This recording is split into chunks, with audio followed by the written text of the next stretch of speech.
कि ब्रिटिश के समय में भारत में जो था, विलेज में रहने वाले लोग कितने परसेंट थे, विलेज में रहने वाले लोग कितने परसेंट थे और एग्रीकल्चर पे डिपेंड थे। किस पे डिपेंड थे?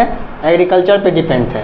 तो रहते थे विलेज में, डिपेंड थे एग्रीकल्चर पे। कितने परसेंट थे? 72%, 88%, 79%, 25%। देखिए, कहा जाता है कि हमारा देश जो था शुरू से ही कृषि प्रधान देश रहा है, यानी कि लगभग 75% लोग कृषि कार्य करते थे, कृषि कार्य करते थे। ठीक है ना? यानी कि इसके आसपास अगर आप देखते हैं तो 79 भी है, 72 भी है। 79 एंड 72। आपका करेक्ट आंसर जो है वो क्या है? 72। ठीक है, 72। यानी 72% लोग अंग्रेज़ के समय में क्या करते थे? एग्रीकल्चर पे डिपेंड थे। रहते थे कहाँ? विलेज में। कुछ लोग शहर में रहते थे, बहुत कम। वो भी अपना मतलब किसी बिजनेस के लिए नहीं, वो लोग मतलब अंग्रेज़ का ही कोई काम करते थे, किसी दफ्तर में या फिर किसी ऑफिस में, किसी कंपनी में, जो अंग्रेज़ का ही था। ठीक है। What was the life expectancy in India during the British rule? अब उसी समय में उन लोग का लाइफ कितना होता था? 65 साल, 38 साल, 45 साल, 32 साल, कितना होता था? देखिए, इतना ब्रिटिश का कष्टदायी समय था, मतलब कष्ट देता था ब्रिटिश का कष्टदायी समय नहीं था। ब्रिटिश कष्ट देता था हम लोग को, हम लोग का बहुत ज़्यादा लाइफ नहीं होता था। कितना था हम लोग का लाइफ एक्सपेक्टेंसी? 32 ईयर्स। ठीक है, फर्स्ट, सेकेंड। देखिए, और भी क्वेश्चन देखते हैं।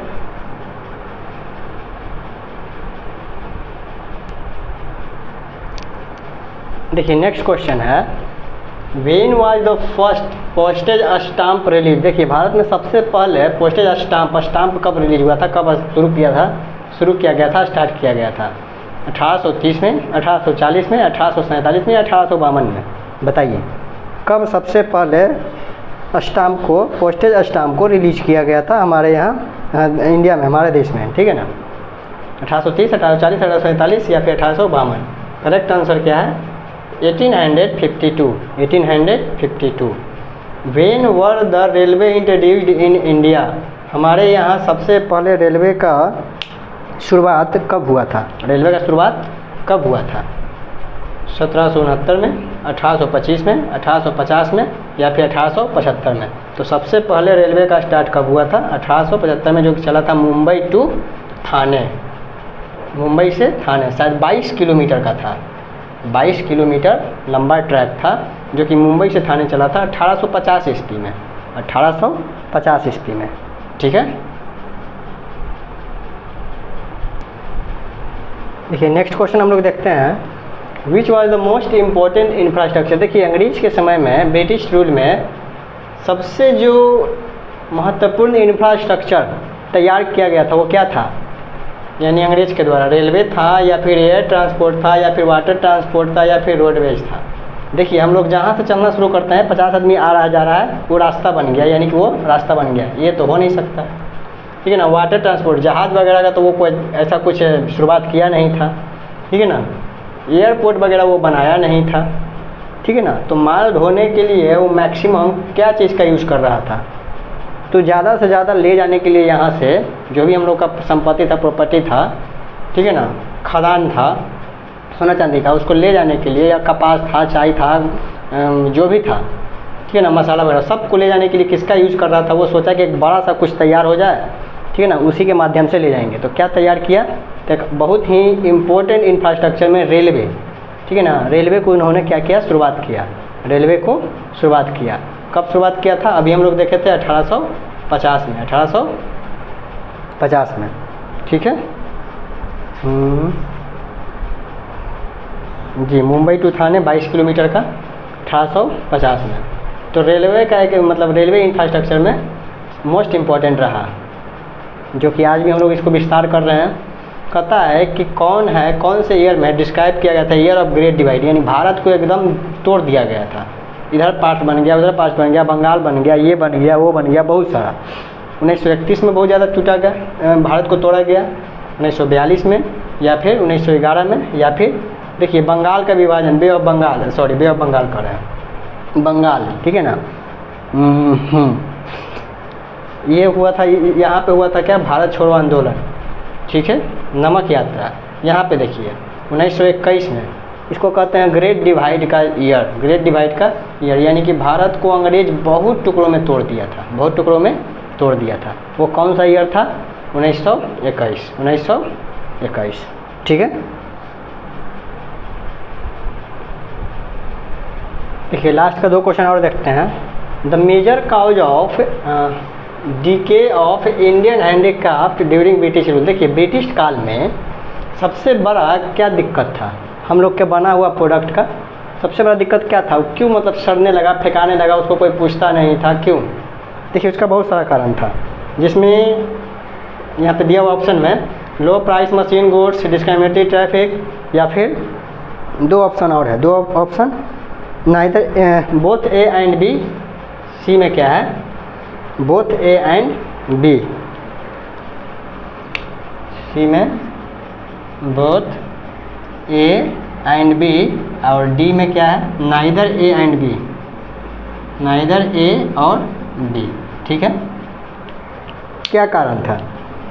देखिए अंग्रेज़ के समय में क्या होता था कि अंग्रेज़ यहाँ से कपास लेकर जाता था, ठीक है ना, कॉटन लेकर जाता था। वो अपने यहाँ से बनाकर, यानी कि अपने यहाँ से मशीन से बनाकर बहुत बढ़िया बढ़िया प्रोडक्ट लेकर आता था, यानी कि एकदम फाइन प्रोडक्ट रहता था, कपड़ा या फिर जो कुछ भी था। और हम लोग के यहाँ जो बनता था वो हाथ से बनता था। हाथ से बनने के कारण क्या होता था कि लोग मेहनत कर रहे हैं तो थोड़ा सा प्राइस ज़्यादा होता था और उतना फाइन नहीं होता था, ठीक है ना। तो low price machine made goods, यानी कि जो मशीन से बनता था उसका प्राइस कम होता था और फाइन बहुत अच्छा भी होता था, ठीक है ना। अंग्रेज़ क्या करता था? डिस्क्रिमिनेटरी ट्रैफिक पॉलिसी, बहुत ज़्यादा उस पर क्या लगा देता था? टैक्स वगैरह लगा देता था, यानी कि बनाने का, लाने का, ले जाने का, मतलब बेचने का बहुत ज़्यादा क्या करता था? ट्रैफिक पॉलिसी वहाँ पे अप्लाई किए हुए था। तो प्राइस क्या हो गया था? जो मशीन से बना हुआ गुड्स था अंग्रेज़ का, वो क्या था? कम था। हम लोग का प्राइस थोड़ा अधिक था।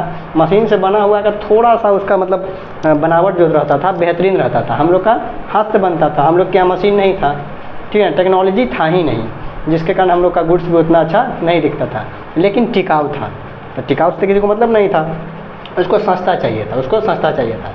इसलिए 2 कारण यहाँ पे, एक तो मशीन से बना हुआ गुड्स का प्राइस कम रहता था, दूसरा क्या था कि ट्रैफिक रूल बहुत ज़्यादा लगाया जाता था, ट्रैफिक रूल बहुत ज़्यादा लगाया जाता था, ठीक है ना, जिसके कारण हम लोग का गुड्स का कोई पूछ नहीं था। अंग्रेज़ यहाँ पे क्या करता था? कॉटन ले जाता था, प्रोडक्ट बनाता था और फिर लाकर सेल कर देता था। हम लोग से लो प्राइस पे ले जाता था कॉटन, और यहाँ पे क्या करता था? उसी का हम ही लोग का कॉटन को प्रोडक्ट में बनाकर कपड़ा में कन्वर्ट कर हम ही लोग को फिर बेचता था कि किसी भी प्रोडक्ट को, जिसके कारण क्या होता था कि मशीन से बना हुआ रहता था तो प्राइस कम रहता था, हम लोग के यहाँ उससे कम प्राइस में ले जाता था।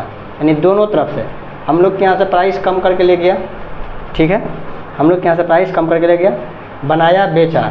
अब हम लोग खुद बना रहे हैं तो जो प्राइस आया और वो मशीन से बनाया वो प्राइस डिफरेंट हो जाता था। हम लोग का प्राइस थोड़ा ज़्यादा, वो लोग का प्राइस कम, जिसके कारण लो प्राइस पे वो बेच देता था।